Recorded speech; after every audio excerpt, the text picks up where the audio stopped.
In South Louisiana, it's always football season, from spring practice in college football to off-season free agency in the NFL to the New Orleans Voodoo and arena football getting set to hit the horizon very soon again, with the opener coming up on March 18th at New Orleans Arena. And we are live from the Hilario Center. Ken Trahan with you, Sports NOLA TV. Glad you could join us this evening. A pleasant good evening to you as always. And indeed, the New Orleans Voodoo embark on season number 2 in their return to football in New Orleans on March 18th against the Philadelphia Soul at New Orleans Arena. As always, great to have Brian Alley Walsh of sportsNOLA.com with us. Brian, good evening. Thanks, Kenny. Always a pleasure, buddy. And his cohort, Torrance Small, former NFL wide receiver of 10 years. Torrance? Glad to be here, Kenny. And sorry to say, I have to give you your money back. You cannot pay me to verbally attack Brian Alley Walsh. Okay, well, that's good. I'm glad you're going to be civil here today. Our special guest today, speaking of the Voodoo, comes to us from a lot of different stops, and most recently in Orlando, where he did an outstanding job as the head coach of the Orlando Predators, and now we're fortunate to have him as head coach of the New Orleans Voodoo, and he is Coach Pat O'Hara. Pat, it's great to have you with us. Ken, thanks for having me. It's good to guys have you here in our home at the Hilario Center. Hey, listen, yes. Great opening salvo of sorts. You went and played an exhibition game against the defending AFL champions in Jacksonville, and you came home with a 49-28 win. Yeah, it felt good. You know, we have a lot of new players, Ken. This is a brand new thing we're starting here after last year, and we have a lot of young players that are learning the game. It was good to get that win. Obviously, it doesn't count, but it's a good thing to build on, and the players, getting them to believe in the process of what we're trying to get done. Here at the Hilario Center, you have what you need pretty much. Can't kick it in here, but you can do everything else, right? It's a great venue. You know, the weather's been a little different in the last couple of weeks, so it's been good to be inside. We can't really kick, but this is a great venue for us. Well, clearly it's going to help the Voodoo prepare for the upcoming season. We'll talk extensively about the Voodoo, point out some of the key players as well with Coach O'Hara. When we return in just a moment, we'll turn our attention to the NFL and the New Orleans Saints and free agency and franchise tags and much more as we continue with more of Sports NOLA TV from the Hilario Center in West Wego on WHNO Channel 20.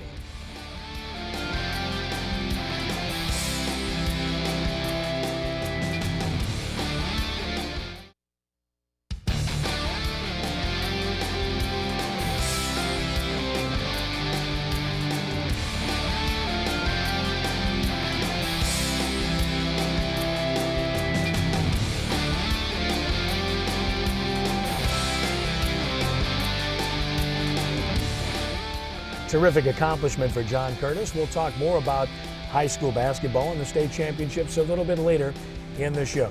Ken Trahan, Sports NOLA TV from the Hilario Center, training site for the New Orleans Voodoo, who open their season on March 18th in New Orleans Arena, a Sunday against the Philadelphia Soul. Of course, the New Orleans Saints in the midst of the offseason and much to talk about. We'll get into the most serious matter a little bit later in our Hot Seat segment. But of course, you've got franchise tags, you've got free agency, you've got a slew of things that the Saints are dealing with right now. And Brian, obviously it's a very trying time as we look at some of the key dates for the Saints and the NFL. Of course, the deadline today for designated franchise and transition players. We know about Drew Brees.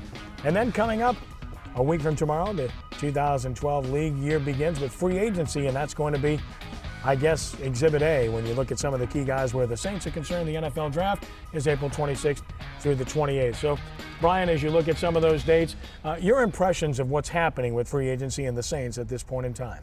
Well, Kenny, as we all suspected, you know, Drew Brees getting franchise tagged by the team comes as really no surprise. The fact that he's an exclusive franchise means that he cannot entertain any offers from other teams, and so they maintain the lasso around him, if you will. But I'll tell you what, it's going to be hard to get him under contract and get into camp on time. Yes, I thought they'd have this thing wrapped up by now, so they can at least probably put the tag on probably Colston or either Knicks, one of those guys. But we had the first thing had to be done was to get Drew tied up, and that's what they had to do, something they had to do.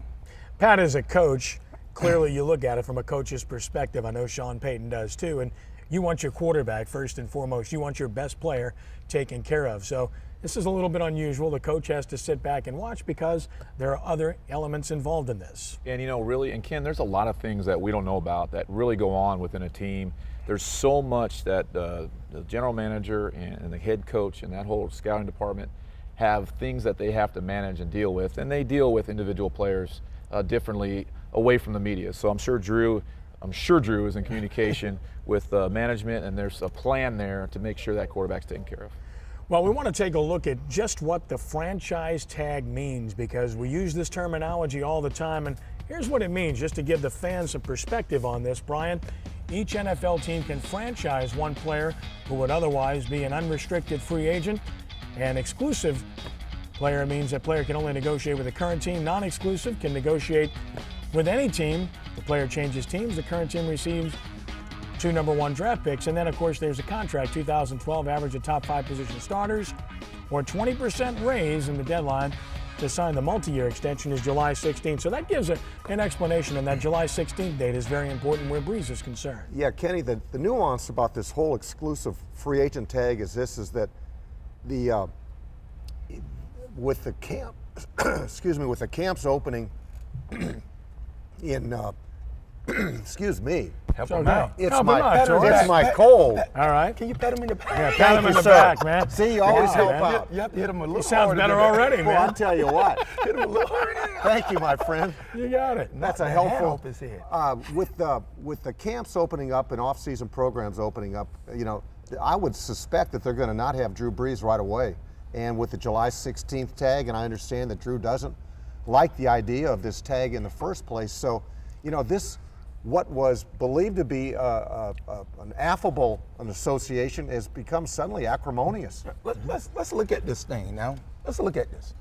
Now, from what we're hearing, we don't really know all the ins and outs to it, but from what we're hearing that it's a $5 million difference right now. He wants to get $23 million a year for the first 3 years instead of $18 million, if I'm not mistaken. Which is what Peyton Manning originally was going to get with exactly. Indianapolis Right. Colts. Okay. And I understand that. Drew, I love you as a player, and I don't want you to take this wrong at all. I do think you're a leader on this team, but I think you have an opportunity right now to really show some real leadership for this team and not let this hold you up with your contract, because I think you're the domino effect. When you get signed, I think this guy gets signed, I think everything else could kind of fall in place a little bit. Yeah, but you know what, T? I don't see it happening anytime soon. I really don't. I mean, they've got some built-in inherent problems now. I understand. This is a great time to show leadership. Yeah. Right. This is a great time. But because it's gonna. If you want a Carl Nix, if you want a Colston to help you out, because those guys help him to be the player that he is right now, and come on, let some of the love be spread, I think. Pat, from a theoretical standpoint, this whole tag concept, you get paid amongst the upper echelon of the league by doing so, and yet players seem to despise it overall. As a guy that played the game, why is it that players look at this as kind of a scarlet letter of sorts? Well, it's a business. First and foremost, it's business, and everyone has to listen. It's a small window of time you're able to make your money, as Torrance knows, in this league. So you have to be able to negotiate. I'm sure there's some things going on behind the scenes where the New Orleans Saints knows they got to take care of Drew. Drew will get taken care of. The receivers, they have some great receivers, but Drew, without Drew, I think it's a different animal. You saw what happened in Indianapolis this year with Peyton and how things were different. You have some great receivers there, but without the quarterback, it was a difficult time. Yeah, and I think the one thing with the tag is, the one thing players don't like the tag is because there's no upfront money. The money is guaranteed, but it's not up front. And that seems to be a major issue with Breeze right now, is front-loaded rather than back-loaded. Back-loaded, yes, and that's the big issue. Yeah. It is. It's more back-loaded. He wants it more front-loaded, like Peyton Manning. But if this is going to hold us up, I just think let's show a little bit. Well, leadership. Drew Brees is not the only free agent that the Saints have had to deal with. So let's take a look at the list of free agents that the New Orleans Saints have to deal with. Here's the list for you. Of course, Marcus Colston, we all know about. Robert Meacham, he's a wide receiver of note as well. Courtney Roby, expendable. John Gilmore, the tight end. Torrey Humphrey. Carl Nix, incredibly important. Pat McQuiston came in last season. Lee Torrance, dependable guy. Tracy Porter, a starter. Jolon Dunbar could be a key piece moving forward. Abayu Franklin, who was not really what they hoped he would be. Ditto for Sean Rogers, but they're big guys, interior guys. Turk McBride, Jeff Charleston outside, and then, of course, the kicker, John Casey, and that's all depending on whether Garrett Hartley is back at 100%. So as you look at that list, Brian, is there anybody in your mind that's essential on that list? Well, as we have stated ad nauseum on this show, Kenny, there's two guys, in my opinion, that they need to re-sign, and you could make a strong case for a third. The two, of course, are Carl Nix and Marcus Colston. And a case could be made for Tracy Porter. They all play key roles on this team. Carl, to me, is the important piece, and that's why, had they been able to strike a long-term deal and get Drew Brees under contract, they could have at least entertained the thought of putting the franchise tag on on Carl Nix or Marcus Colston. And now they don't have that luxury, so it kind of limits them in what they do. They're already strapped now with guaranteeing Drew so much money under the cap. It's probably going to be around $120 million, which leaves them about $6 million to work all these deals with. And you know, you've got to be very creative, and Mickey Loomis has been in the past, and he'll have to do so again. I agree with you. I would say it's 3 players on that list, but my third is a little different. I will say Colston and Nix we have to sign those guys back. I think it's, you know, that's something that needs to be done. But my third would be on Carl Dunbar. I think Joe London. Look, I'm in agreement with you. I would pick him more so than Tracy Porter. I love the way this guy plays. He's a great special team if you need him there, but he's been playing excellent at linebacker in the absence of Vilma. And I agree with you. He could very well be their starter given the finances surrounding Jonathan Vilma and the way Dunbar played last year. Keep in mind that when Vilma was out, the Saints did not lose. So they did a pretty solid job, and Dunbar obviously was a big part of that. So I think he's another component that you certainly would like to try to keep if at all possible. Robert Meacham, obviously if you do not retain Colston, then Meacham becomes an option for you to be able to retain at a lesser price, and a guy that you hope can continue to be productive, in particular down the field, which he has been for the Saints. We'll take a time out here. When we return, we'll take an extensive look at the New Orleans Voodoo. Key players, schedule, everything you want to know about your arena football team, the New Orleans Voodoo, when we return from their training facility at the Hilario Center in West Wego on Sports NOLA TV.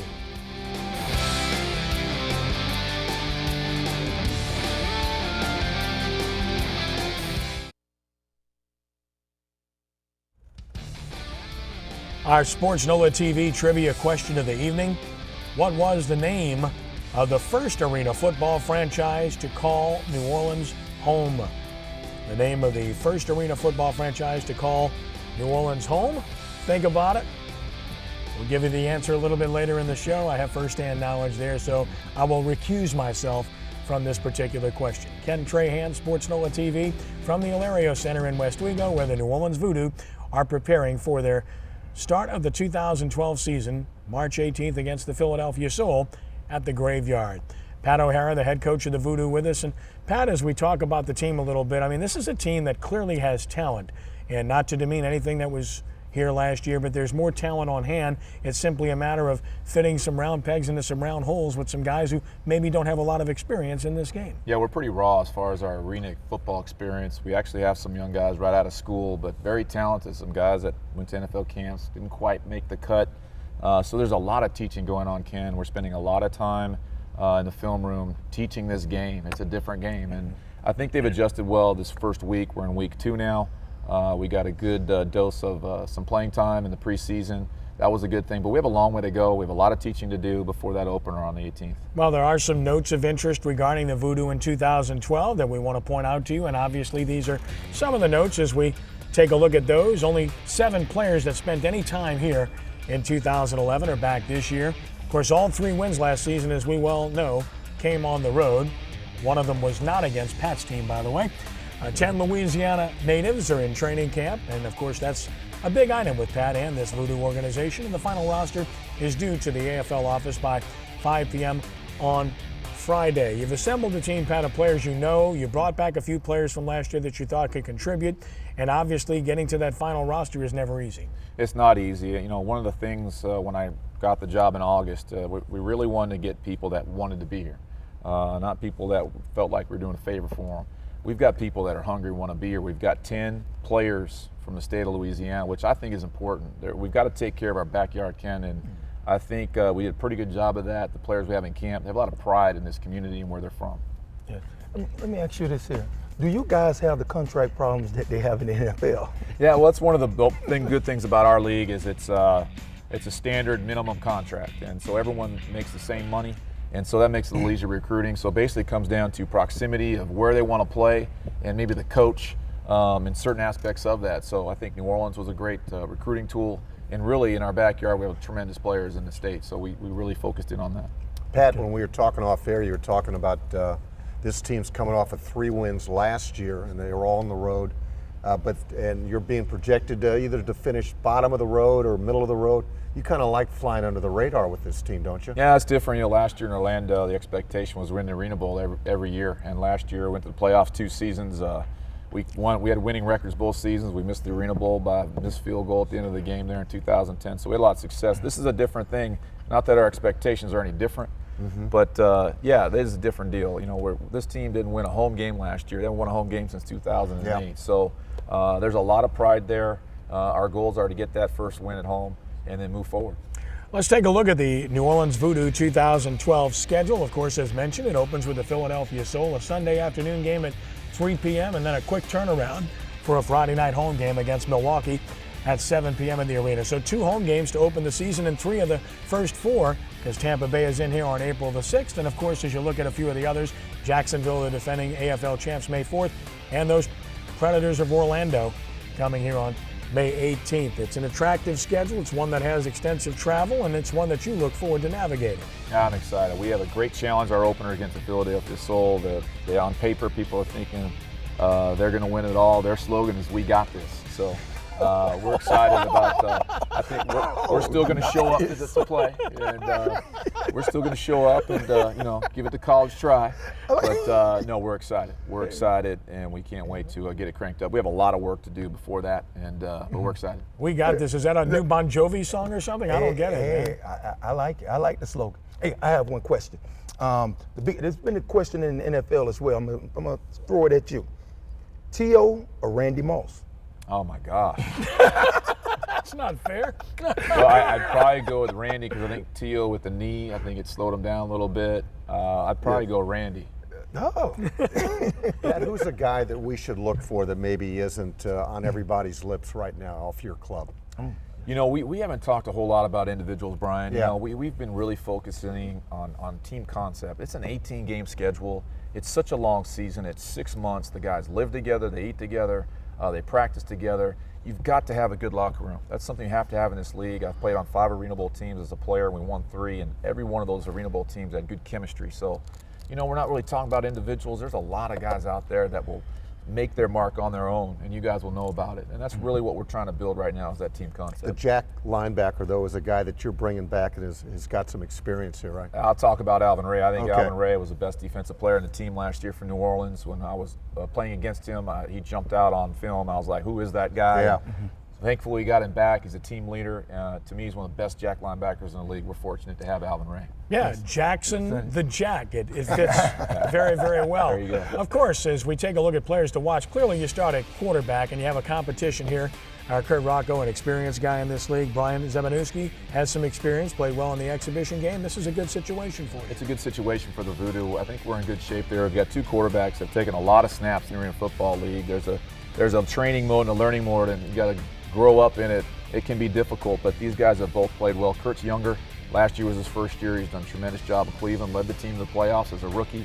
Brian's been playing arena football for 8 to 9 years, so he's got a lot of experience. So we're in good shape there, I believe. The competition is still close, though. Yeah, another name on screen there, Skylar Green. He had a kickoff return for a touchdown. He's still learning this game, but his athletic ability, his quickness, and his explosiveness serves him very well. Yeah, Skylar's a football player. You know, when the lights come on, and he showed it with that opening kick. He took it to the house, and being another local guy, that's a good thing. And even more importantly, Skylar Green is a good person. Pat, those are the kind of people we want here. I'm sorry. Pat, I got to ask you this. What do you call Brian? He's got to have a nickname. Yeah, we call him Zeb. Okay. Absolutely. Call him Zeb. It's easy for us to say, right? Or we call him Z or Zeb. Yeah, I was going to say Z is what I would call Don't ask me him. to spell it, though. One thing Torrance would be interested in knowing about is your wide receiving core, because you have as many as 6 guys that can really play, and only 3 can play at one time. This looks like a position of strength for you. We got a lot of competition there. You've got to have a mixture of size and speed, and we've got 2 bigger type guys. in LJ Castillo right there, who's a big-bodied guy who's got strong hands. You've got to have that guy around the goal line who can make it happen. There's Greg Ellingson, our other tall receiver, 2 big bodies guys. And then we've got other guys like Skylar Green, Carlise Franklin. There's Josh Bush, who showed up here today, played from Orlando, can fly. We've got Corey Payne. So we've got a group of players where only 3 can play at a time. It's going to be a tough choice. Pat, how would Torrance have done in this league under you?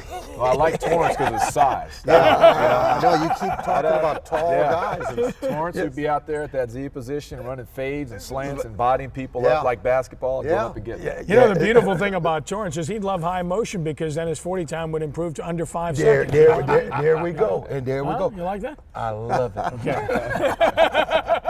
Defensive back is obviously another position of great competition, and you got some players there. Robinson played well in the exhibition game the other day. We have a couple of guys that were here last year that we know, and O'Quinn and of course in Wisham. But you have a guy in Jorrick Colvin that's really an outstanding player. That's really an NFL type player. We were fortunate to get Jorrick. I started recruiting Jorrick 2 years ago when he was still at Troy, and he didn't play his senior year. And I was trying to get him player with the Predators, and he said, Coach, I'm going to wait on the NFL draft. I thought to myself, this guy's not going to get drafted. Well, the Eagles drafted him last year, and he played and started as a returner and as a nickelback for the Eagles last year, and then caught up in the wash with Asamoah and Asante Sam and that whole group of secondary and the Eagles, and slipped through the cracks. Turns out he lives in Baton Rouge, so we're able to get him here. Yeah, redemptor's tie. Jeremy Kellum had a couple of picks for you in the exhibition game as well. Jeremy Kellum had 2 picks right out of Middle Tennessee State. I found him out of the UFL.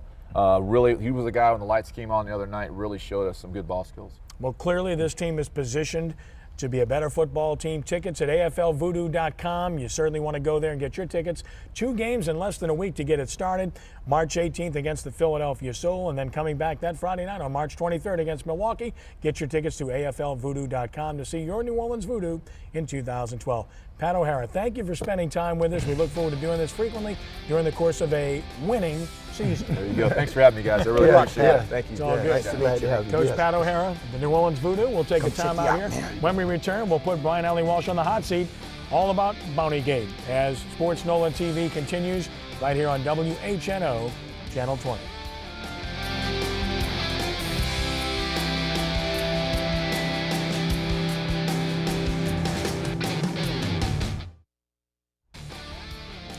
And our trivia question for Sports NOLA TV: what was the name of the first arena football franchise to call New Orleans home? And the answer is the New Orleans Knight. In 1991 and 1992, Eddie Kayat, the first-year coach, the late Vince Gibson, the second-year coach. I did the games. They were great guys. It was a lot of fun, and they lost. And they had to play in the Louisiana Superdome, which, of course, was a fish out of water, if you will, for arena football. Did not have a suitable facility at that time, which they have now. One of the common mistakes that people make, they call them the Knights. It's not the Knights, it's the Knight. And then a great logo with the crescent, or the moon, if you will, but they just didn't have the kind of team that could be sustained over a long period of time. There's your trivia question. New Orleans Knight arena football giving way to the New Orleans Voodoo. Ken Trahan, Sports NOLA TV. It is time now for our hot seat segment, where we place Brian Ellie Walsh on the hot seat with a very hot topic of the day. And of course, we know what that hot topic is. It surrounds the Saints and what is widely been dubbed Bounty Gate. Everything's a gate, as Lenny Van Gilder pointed out to me earlier today. And I don't know why, but that's what it's being called, Bounty Gate. Serious, not serious, overblown, undersold. Brian, the floor is yours. Kenny, I tell you, this is very serious because it comes at a time when the league is trying to improve player safety to the point where it's their number one agenda right now. And for this to happen at this time is unfortunate for the Saints, because I really believe that the ramifications, the disciplinary action taken by the league are going to be very, very severe. And that means Mickey Loomis. I think it means Sean Payton. I think there's going to be stiff fines, suspensions. Greg Williams, in my opinion, this is my opinion, Greg Williams should be suspended for 1 year. He has a track record of this throughout his career. Head coach at Buffalo, defensive coordinator at Washington, and now the Saints. In a nutshell, Kenny, I think the Saints got exactly what they bargained for. Greg Williams helped bring a Super Bowl championship here. He helped change their culture on their defense. And unfortunately, it has now swung over to Bountygate. Well, let's take a look at this thing, okay? Is it serious? Yes. I think you were correct in these times, in the NFL, these times with player safety, something has to be done. And also the Saints were approached about the situation when it happened earlier, and they continue to do it. So should some fines or suspensions be thrown at them? Yes, I think so. But for as a bounty, this bounty they calling it, paying players to hurt and hey, how many players were injured this year? They got hurt. Did anybody pay them? Nobody. They just got their regular check. Guys look, it's a physical game. They hit with intentions.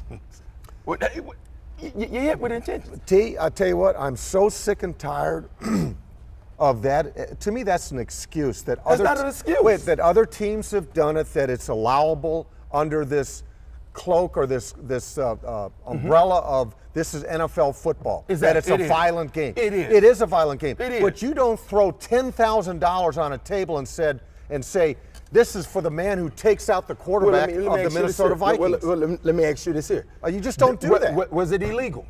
What is it? Yes, it is illegal. No, was it an illegal hit? No, it was not an illegal hit. No, I'm not saying. There's two questions here. Was it an illegal hit according to the game? It wasn't Was it an illegal situation for them to do that according to the rules of the NFL? Yes. You cannot provide an cash incentive outside of a salary cap or again, contract your question situation. Was, is it serious? No, I don't think it's serious. It's something it's something that's been going on. Guys going to hit.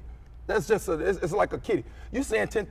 $10,000 to an NFL player, to some of these players, is nothing. Well, then why would you do it?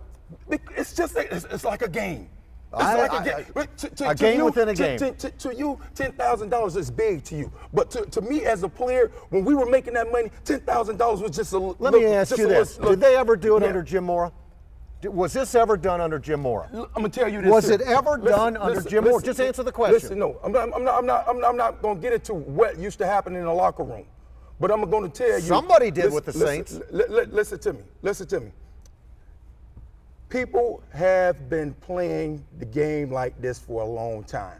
Just because it's a little kiddie pool, that's what we see it as. Wow. Regular American, yes, you're not getting millions of dollars. These guys are getting millions. You think $10,000 is something to them? Would it be something? Let me ask you something. $10,000 is nothing to them. Torrent, would it mean something if somebody got maimed by a hit that eventually produced a $10,000 payout? I'm just asking. Let me tell you something. I'm asking. Let me tell you something. If you hit a guy illegal, these are legal hits. Let me ask you about Pierre Thomas. Pierre Thomas got knocked out. By the grace of God, they're legal hits. By the grace of God, they're legal hits. All of them been legal hits. They all been legal. Look, he got hit. Now we do have our rules about not trying not to hit guys in the head. So you got to draw the distinction. Listen to me. No, you're going to pull back and say, I can't hit him too hard because I don't want to injure him. No, I can't hit him in the head. That's not the way that I understand the rules here. Man, let me tell you something. They're going to hit to knock you out. They're hitting with a 10. Bottom line, it's been going on for years, and it's going to continue. If they get a shot, so every clean shot, you telling me every clean shot is wrong? No, not at all. No. Well, then what are you talking about? I'm talking about the rules are you cart players off, or you knock them out. And there's bounties on those things. The NFL reviewed it. Did anybody get kicked out of the game? Not to my knowledge. Did the refs call anything? Did anybody get fined? Yes, there were players fined from that. Okay, they got fined. They got what they had. Right. Nothing unusual than what you did. Let me ask you: did you see anything that was different from any other game? Why must you put out a bounty on that? Why must you do that? Hey, the thing is, no. Answer my question. Like why must there be a bounty? It's a kiddie pool. It's a kiddie pool, man. I don't care if it's a kiddie pool or if it's $1 million. Why must you put bounties on it? Why must a coach throw money into the pool?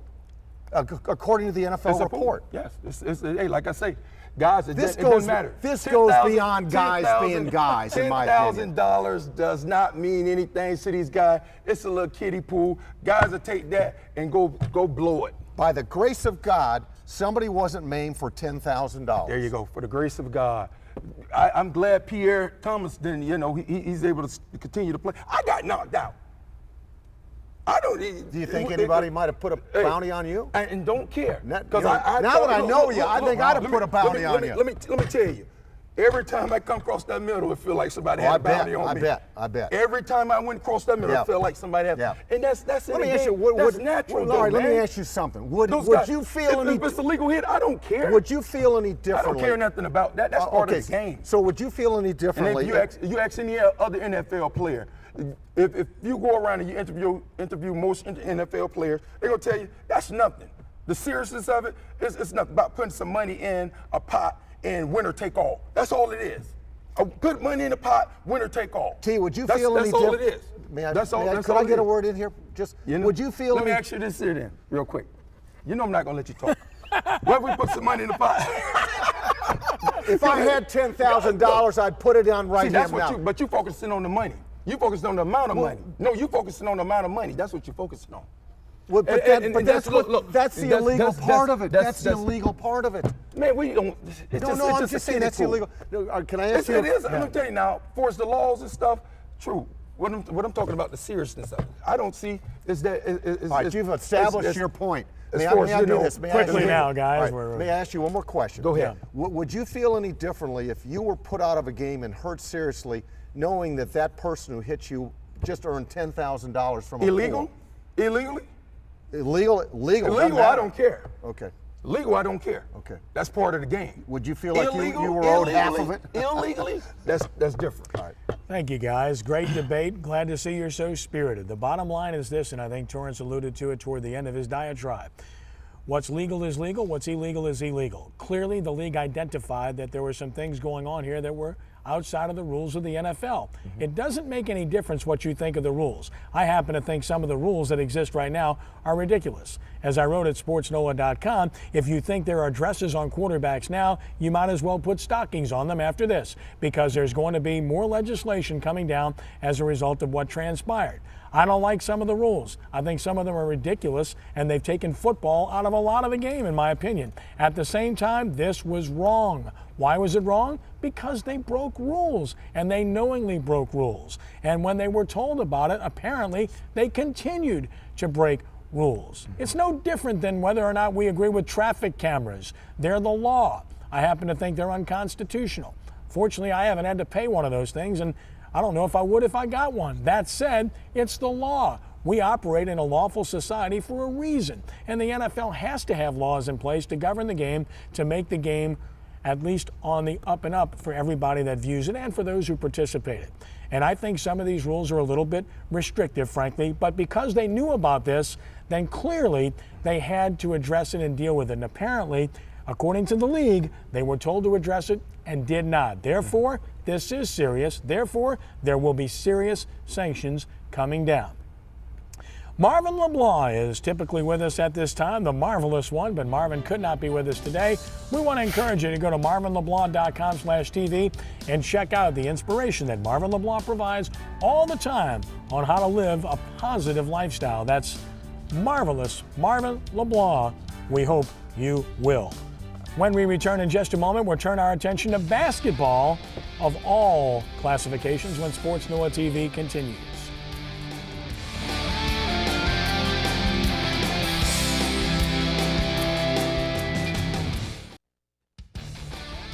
Ask Sports NOLA. Send us your questions now, and you'll get answers each Wednesday, and you can win great prizes like tickets to Bracket Town at the Final Four. Visit our website at sportsNOLA.com or check us out on Facebook or Twitter. Ask Sports NOLA. We hope you will. Ken Trahan, Sports NOLA TV, Hilario Center, side of the Voodoo Training Facility.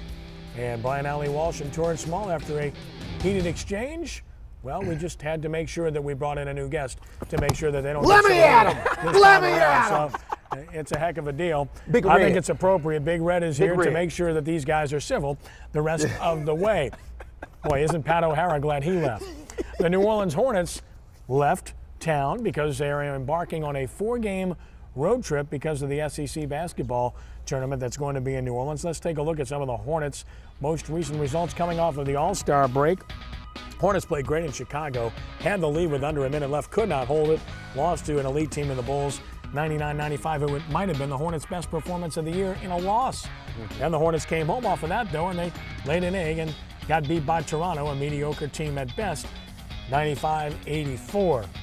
But then the Hornets would come back and rebound with a big win over the defending world champion Dallas Mavericks, 97-92. Chris Kaman continuing to play great, and Xavier Henry had a career-high 19 points. And then the Pacers came back with David West and Darren Collison, and they schooled the Hornets 102-84. Danny Granger, the New Orleanian, out of Grace King, leading the way with 20 points for the Hornets in that game. So, Brian, the Hornets hitting the road for this road trip, still hoping to get Jason Smith and Carl Landry back pretty soon, and maybe Emeka Okafor a little bit later than that. You know, they've played better of late. It's a little bit uneven, but again, when you only have 9 players, it's kind of tough. Yeah, it's been more of the same. I mean, they whet your appetite to watch them for 3.5 quarters, and then the bottom drops out. The March 15th deadline, Kenny's going to be interesting to see what happens to Chris Kaman and that trade potential. We'll see what happens. Yeah, he is highly sought after right now. Let's take a look at the Hornets' upcoming schedule of games and Torrance as you look at what they have this road trip. Out west, Portland, then at Sacramento, Marcus Thornton and company there, then at Denver, and then at Minnesota with Kevin Love, Marco Rubio. This is a tough slate of games, and realistically, you hope to get 2. If you get 1, it's not all bad, but you got to get 1 somewhere in there, don't you? Oh, yes. These guys got an uphill battle. You know, not only they're fighting the talent thing, but they're also fighting injuries, and then you have guys with uncertainty if they're going to be here or not. So you have those things, and to play through that right now with this season, I think they're doing pretty good overall. Overall, with all they're faced with, they're doing pretty good. They do keep us pretty interested in them. Chris Kaman has clearly been their best player, and he's probably going to be traded at some point because of the salary number that he has. So it will be a tough trip for the Hornets, and of course we'll be following it very closely at sportsNOLA.com.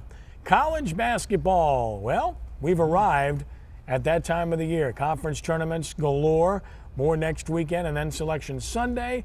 26 days until the Final Four here in New Orleans. And college basketball starts in earnest here this weekend with the SEC tournament.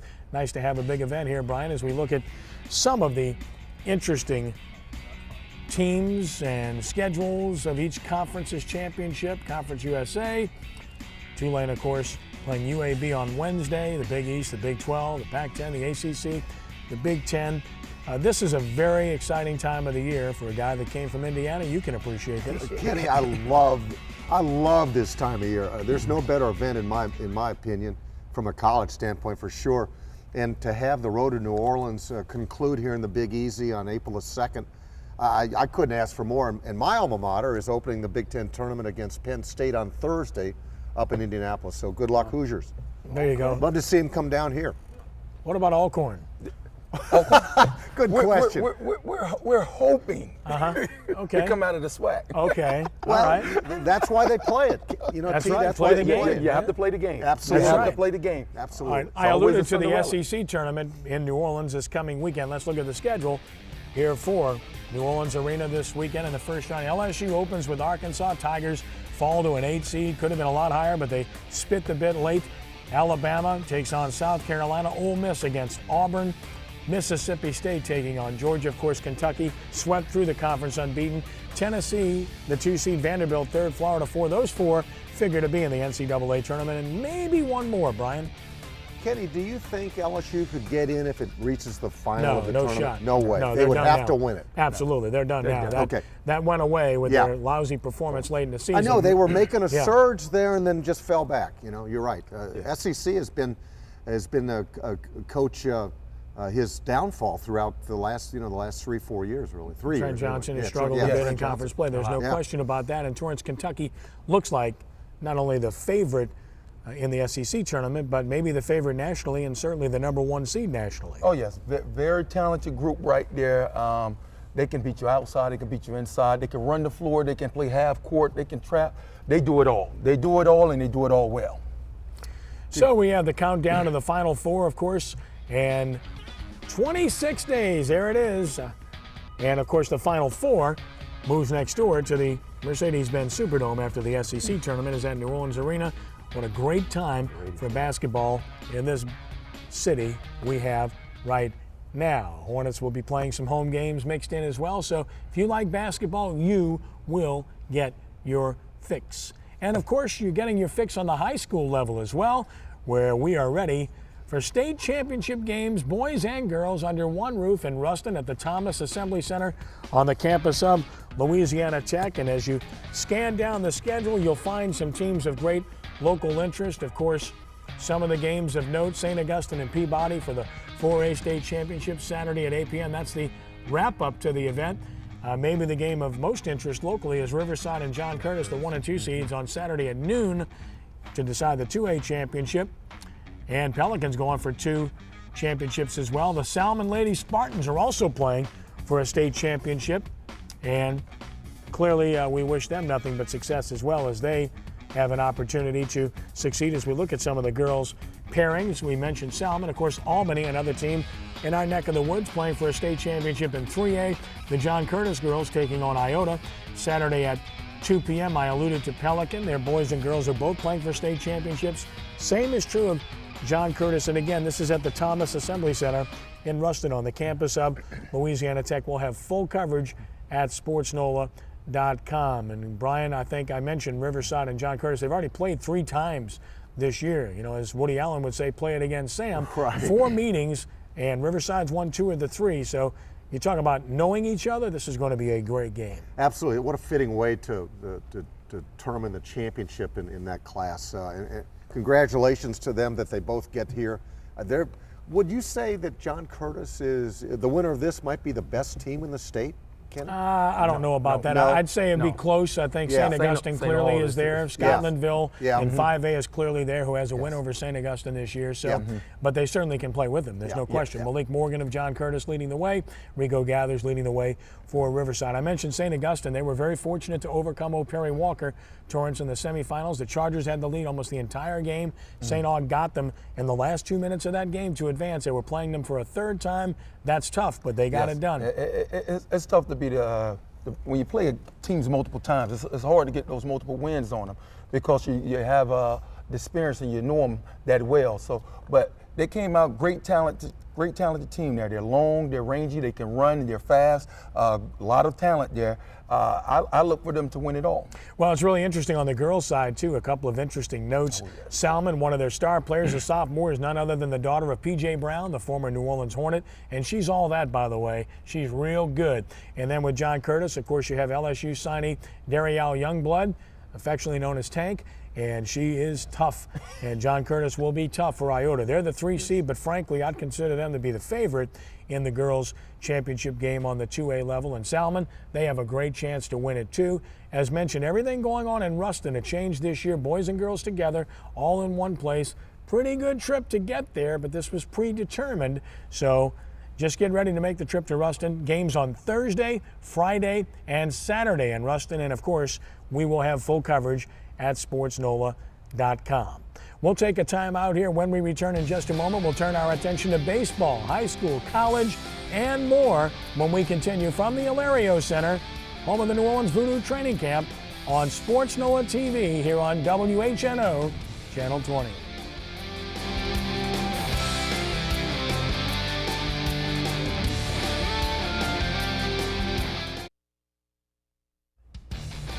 The first NBC Prep Baseball Showcase continuing, and you want to stay tuned to WHNO this evening because sports is just getting started. Coming up at 8 o'clock, you'll get a chance to see the Shaw Eagles against the Jesuit Blue Jays, game that was played this past Saturday night at the new John Ryan Stadium.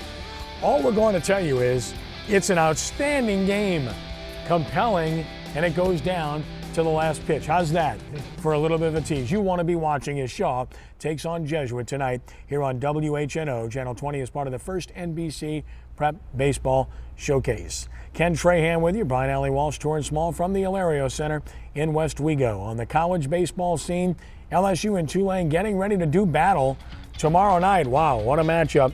The Tigers 10-2, the Green Wave 10-2.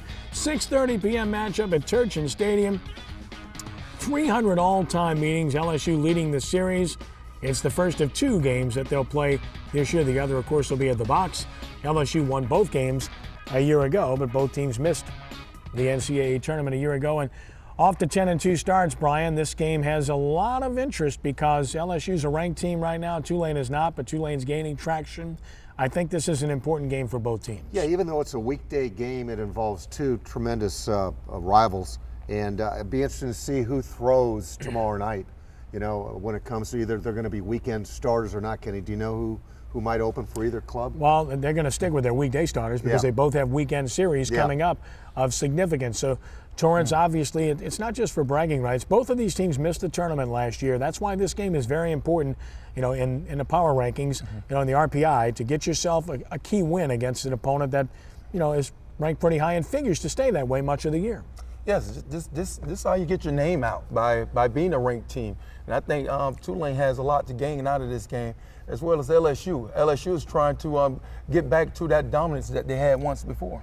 Mason Katz with an incredible streak of reaching base 17 straight times. He just misses the NCAA record. The former Jesuit Blue Jay just performing tremendously for LSU. That's just mind-boggling, Brian, to reach base 17 straight times. Absolutely, and I see where Rick Jones's bullpen is performing real well in the early going. They've got 7 of the 10 wins, I understand. So they've done a great job. Alex Yeah. Massey out of Catholic High has been very good for them as a true freshman as well. Let's take a look at the weekend schedule coming up, and we mentioned they have challenging weekends. LSU's got the Michigan Wolverines twice, and the Notre Dame Fighting Irish, one of Paul Maneri's former teams, in town as well at the Box, and that's 4 games, so they're going to have to be ready to go taking on those teams. And then Tulane against Wichita State, a perennial power in college baseball, so you know they're going to be a good team coming in here to play at Church Stadium. Bottom line is they're both at home against quality opponents, so this is something we look forward to, Torrance, when both ends. Oh yes, this look forward to LSU's trying to, you know, we trying to get back to that dominance that they once had, and I think this is a good test for them this week. Well, it is, and of course LSU's pitching, if it pitches to form as it has much of the year, will be very good on the weekend. It's all about whether they can score, and for Tulane, their pitching has been pretty good overall, and they've scored a little bit more, so they look like a better team, Brian. I agree, and you know, we were talking about which team is it most important for. I really think Tulane needs to win this game. I do too, and Brian, is always a pleasure. Thanks for being with us, Torrance. Always. It's always great. Always. And we want to thank Big Red too for a job well done. Big Red, hey, ho. Are you going to pay me? Credit cards out on the table. And thanks to Pat O'Hara as well for being with us. And thanks to you for being with us and watching. Don't forget, stay tuned. Sean Jesuit coming up at 8. Until then, Ken Trahan. God bless you one and all. Rounding third and heading home. So long.